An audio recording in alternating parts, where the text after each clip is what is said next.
Chevrolet Silverado sees clearly in HD for 2024. I'm Jay, Steph's on vacation, and this is Modern Motoring. Welcome to your 2024 Chevrolet Silverado 25 HD. It is a bit of a mid-cycle refresh. It'll look the same because, well, pickup trucks are pickup trucks, but Chevy's put some pretty cool details into here. So let's start off with the exterior. So gone are the block headlights, which were in the 23s and I think 22s, 20s, and now they have these really cool C-shaped lights, and you can get them animated. I think animation in headlights is really the new thing. It looks pretty cool. I'm a little worried about the repair bill on those when and if they break, but it's pretty cool here as far as your turn signals and your start-stop sequence, and it looks pretty sharp. And I think it adds just a little bit of sophistication to a truck whose primary focus really is utilitarianism. So it's meant to be for function and for towing and for payload, and not something you'd usually see in an urban atmosphere. But I like what Chevy's done as far as the redesign. Everything else is generally the same here on the 2024 model. Again, it's a bed and a cab. I get some cool little details. Now, this is the specific 6.6 liter turbo diesel, so you have some badging on the hood as well. This part could really go on the interior or the exterior or even the driving section, but I'll keep it on the exterior because that's where these things are. And these things I speak of are the up to 14 different camera views. And if you're towing stuff 10,000, 15,000, 20,000 pounds, you really need to have as much vision as possible. Speaking of new things for the 2024 Silverado 2500 HD, two of the other things also include their transparent trailer with a fifth wheel. Again, vision is so important here. And the trailer side blind spot monitoring system, which is also really, really cool and really, really smart. Yes, it's nice to be able to have function and to tow all these things and load up the bed and really make it a functional vehicle, but safety comes first over and above anything. Let's go to the inside. The two big standouts here are the available 12.3-inch digital instrument cluster and the 13.4-inch infotainment screen. They're available on the LT, LTZ, as well as the High Country, which is what I'm in. And I think it's such an advanced move for Chevy to finally do this.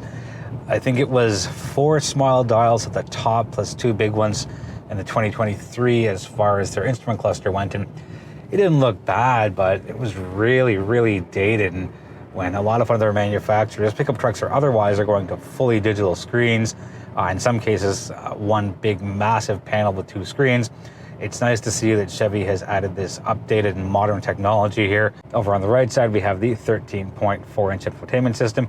Same thing, looks very sharp, and more than that, it's functional, it's easy to navigate. There's not a lot of digging. You get a lot of your safety stuff, a lot of trailering stuff, as well as your regular settings. Now, interestingly, this is powered by Google, so the familiarity of that definitely comes through whether you're using your phone or tablet or laptop or desktop. We're pretty much a Google society for the most part, so having that technology come in from our home and pocket environments as far as our phones go into our vehicles, it's an easy transition, and there's a pretty low learning curve, and the familiarity of it, again, really helps, especially when you're doing 80, 90, 100 kilometers an hour and you need to pull some information out as fast as possible. Overall, the cabin is a much nicer place to be in.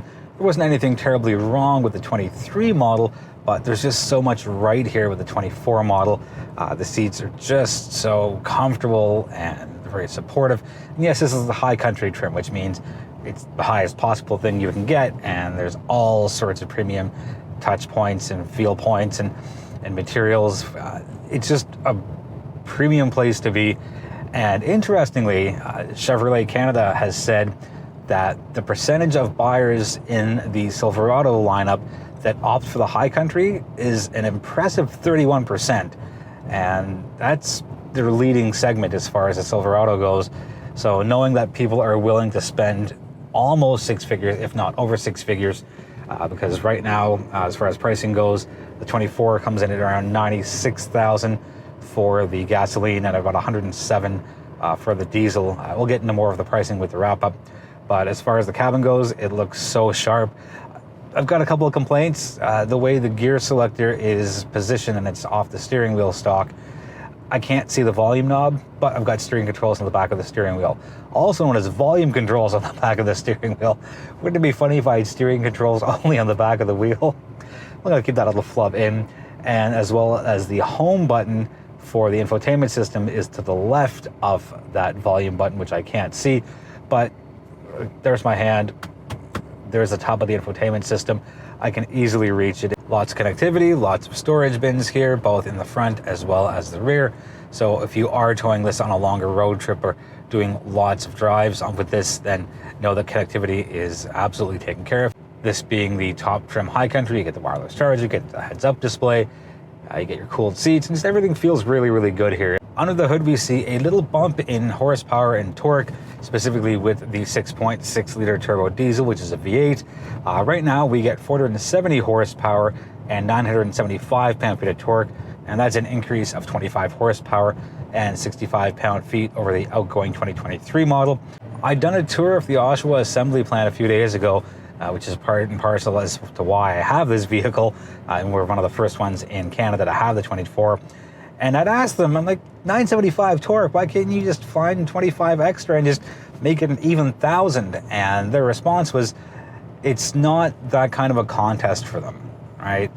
They're looking more for the overall package. And they said, sure, we could have done 1,000, 1,001, 1,005, whatever it is to be class leading, but they feel their customers are looking for the overall package as to what this truck can do. And it's not going to make that much of a difference between 975 and 1,000 pounds or 1,001 or whatever magic number gets them over the top to be the class leader. Chevrolet has increased their low-end torque by about 25%, meaning that if you are laden with 10, 15, almost 20,000 pounds of trailer or payload, which isn't 20,000 pounds, I'll get to more of that in the wrap up as well, you need that low-end power, and you need to be able to get going. Every vehicle goes fast at faster speeds, and it's easy once you find your power band just to hit down on the gas pedal and go. It's moving from that standstill that really needs to have a lot of support behind it, and you don't want it to be too slow, and you also don't want it to be too fast. I'm happy they didn't go up to 40-50% as far as their lower end torque goes at lower speeds. If diesel isn't your thing and gasoline is, the 2024 2500 comes with a 6.6 liter V8. Power figures are 401 horsepower, 464 pound-feet of torque, and both the diesel and gasoline use a 10-speed automatic transmission. For 2024, the standard safety comprises of automatic emergency braking, front pedestrian braking, lane departure warning, automatic high beams, and your follow distance indicator, which shows up in your digital instrument cluster. I'd like to have seen a little more, but every step we take towards increasing that list of standard safety, the better it is for everybody. Let's do a quick touch on pricing before we get wrapped up. So for this specific trim, the High Country, the gasoline starts at $96,730. Just got to add your taxes. That's their almost all-in price. And the diesel comes in at $107,725. Now, keep in mind that Canada has a new luxury tax for anything over $100,000. So the diesel is subject to that. For the rest of the lineup and the gasoline side, here's what we're looking at. Work truck starts at $67,930. Our custom starts at $69,730. LT starts at $73,130, and the LTZ, which is second from the top, which is the top being High Country, comes in at $82,430. The two little asterisks I will mention is that there is a new ZR2 edition coming out. There's also a Midnight edition coming as well. It's cosmetic, nothing changes mechanically. As far as payload goes, with a two-wheel drive variant, you can go as low as $34,26 up to $37.59 as far as thousands of pounds go. On the diesel side, you go as low as $33.81 and as high as $36.87. Let's talk about the trailering. On the two-wheel drive, you go 14,500 pounds up to 16,000, again, two-wheel drive system. And on the diesel, it's 14,500 all the way up to 20,000. Flip to the four-wheel drive system for the gasoline, and the trailering side still is 14,500 to 16,000. And on the diesel side, it's 14,500 all the way up to 20,000. So there's a lot of, again, functionality, and that's really the name of the game for pickup trucks. And yes, they can be dressed up as beautifully as the High Country here, or you can just go for basic function with the work truck, and there's plenty of options in between. Now you can go with a gooseneck here, 16,000 all the way up to 21,900 pounds. Not that we're completely finished with the pandemic, but we are on the other side of it, I feel. And that means more and more people are getting out and doing things, and we're not necessarily flying or going on cruises. We're doing longer road trips and camping and weekend getaways, even week-long getaways, and car trips are becoming increasingly popular, and specifically with a vehicle like this that can tow a fantastic amount, again, 10,000, 15,000, almost 20,000 pounds here with the 2500 HD. Having that versatility to be able to do that is, I feel, increasingly important in what we'll look for in a vehicle. It's not just, can I take 4 people in the vehicle and do school and groceries and errands and whatever sports or recreation that you do a couple of times a week. It's a lot more. It's a bit of an extension of who people are. That's going to wrap it up for the 2024 Chevrolet Silverado 2500 HD. If you have any questions, let us know in the comments. We're always happy to hear from you. And we invite you to join our social media community. We're on the Facebooks and the Instagrams. We're really big on TikTok. We're really seeing a lot of growth there, so we invite you to join us there. We have a Threads account. We don't really use it. Same thing with Twitter. But with the news ban on Facebook, we might have to dip into some alternatives. But that is a conversation for a much later time. On behalf of Steph and myself, who can't be here because she's on vacation, but we'll be back fairly soon, I'm Jay, and thank you so much for tuning in, and we'll see you in the next video.